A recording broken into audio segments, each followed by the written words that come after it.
How are you doing, sir? Glad to see you again. Glad you're here. My wife's not here. That's why I have a t-shirt on. I feel so comfortable. I think we'll review what we were talking about. Your name is Mr. Kemp. Yeah. You're the German. And you are Indian also? Mm-hmm. How did you manage that?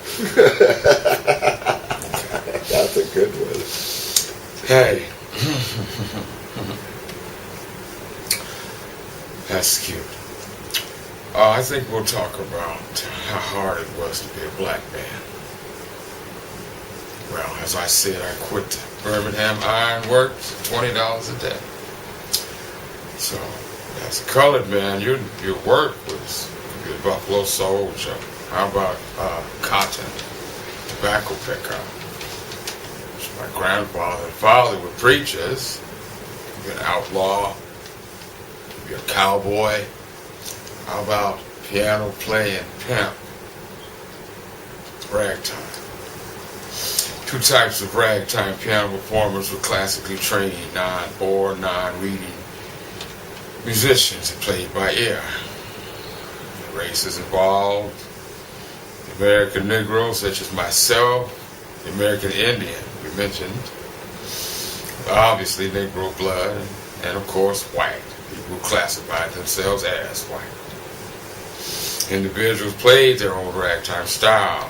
Individuals did not perform ragtime as written during the ragtime era. When I was 26 years old, August, Vidmark Monthly, the first issue, Isidore Vidmark wrote the following: according to the best authorities, with whom Mr. Harney, Benjamin Robinson Harney, perfectly agrees, ragtime means dance time and takes place its imitation steps from Spanish music, or rather from Mexico.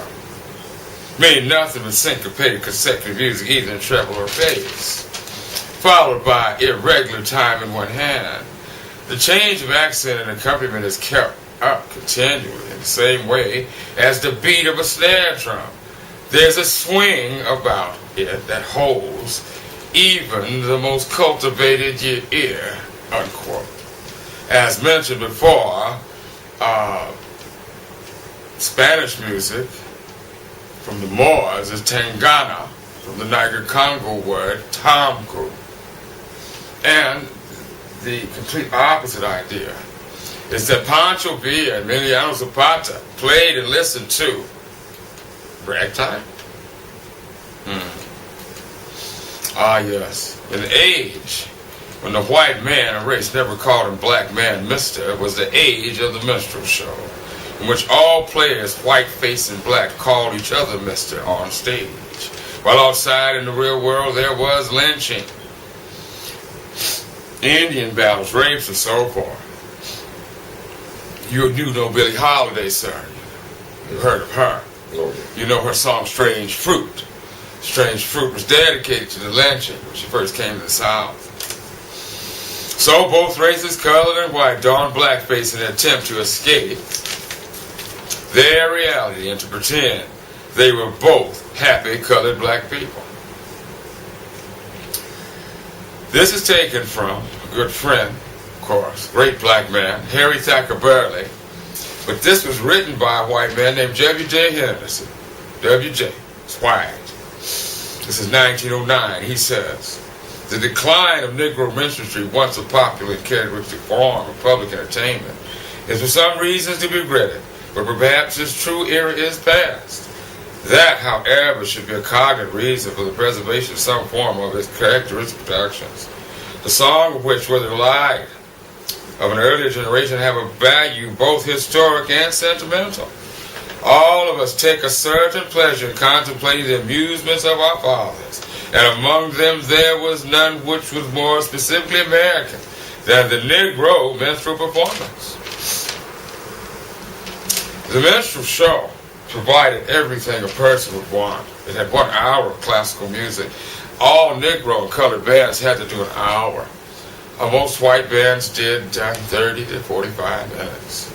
We also had to perform the William Tell Overture, Poet and Peasant Overtures, Bohemian Girl, or Plantation Echoes.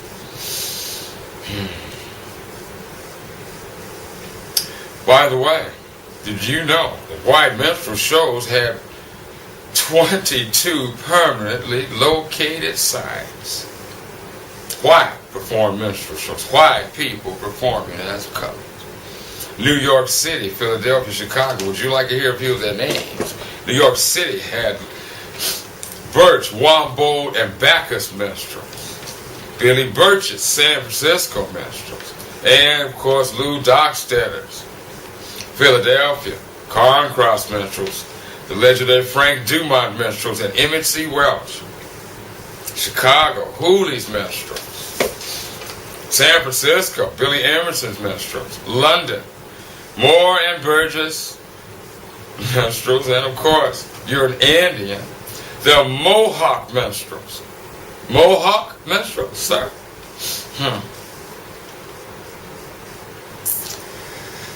Ah, yes, minstrel work was great. I worked for the Mahara brothers, William A. Jack and Frank L.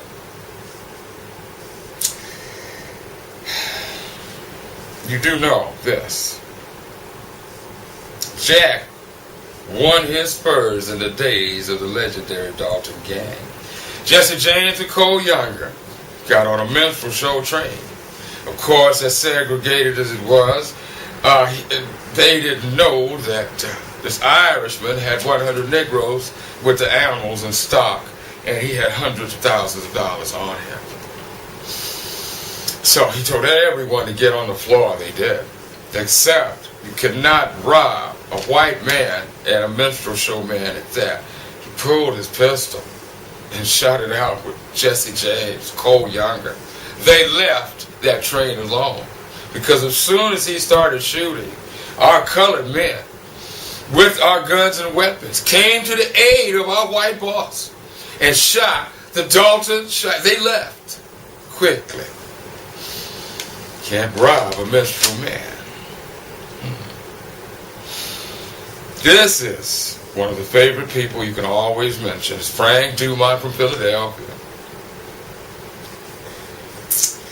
He says this: minstrelsy is the one American form of amusement purely our own.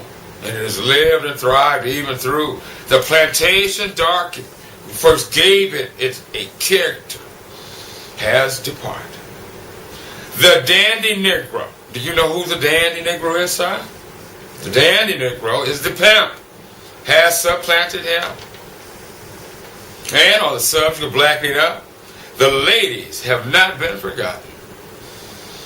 For it be recorded that it is quite the fad, this is in the year 1927, for ladies to blacken up and give an all-female minstrel show. Sir, minstrel work was after the Civil War, 1870. So for 57 years, white women in permanently located locations pretended to be black girls on a minstrel stage. I should also give valuable suggestions to the ladies on makeup, because it is quite known well that of the time before great creams,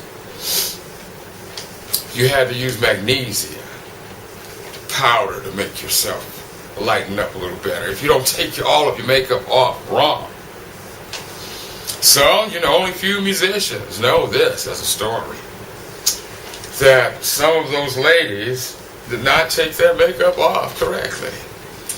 And, as they would say, you don't know anything, WC.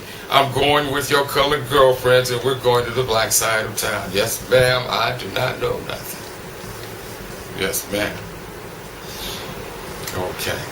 Now, minstrel show has an interlocutor. An interlocutor is the person who controls the songs, the list of songs, and the jokes. It is known as Gentlemen Be Seated. After the concert music of the introduction, the curtain arises. Everyone is singing in unison.